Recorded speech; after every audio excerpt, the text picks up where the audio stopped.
দাঁড়াও দাঁড়াও, আগে একটু নেচে নিই, কারণ আজকে যাব আমি দুর্গাপুজোর শপিং করতে। তো বাড়ি থেকে কিছুই খেয়ে যাইনি, তার জন্য বাইরে পেট পুরো খেয়ে নিয়েছিলাম। আর প্রচণ্ড খিদেও পেয়ে গিয়েছিল। তারপরে চলে গিয়েছিলাম সুনিতা, স্টাইল বাজার, মনমোহিনী, আরও যত দোকান ছিল সব কটা ঘোরা হয়ে গেল। বাট আমার কিছুই পছন্দ হচ্ছিল না। তবে সুনিতা থেকে একটা চুড়িদার আমি নিয়েছি, আর সেগুলো আমি তোমাদের অন্য ব্লগে আমি দেখাবো।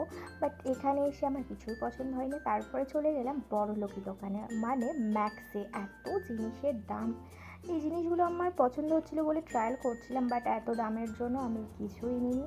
তারপর বাড়ি চলে আসতে সন্ধ্যা লেগে গিয়েছিল, আর রাতের ডিনারের জন্য বানিয়েছিলাম আলু পেঁপের তরকারি। খুব বিরিয়ানি খেতে ইচ্ছা করছিল, বাট সামনে তো পুজো, তখন তো অনেক খাওয়া দাওয়াই হবে। তো এখন একটু বাইরের খাবার দাবার বন্ধ রেখেছি। তো রাতের ডিনারে এটাই ছিল। তো এভাবেই আমার সারাদিনটা কাটলো।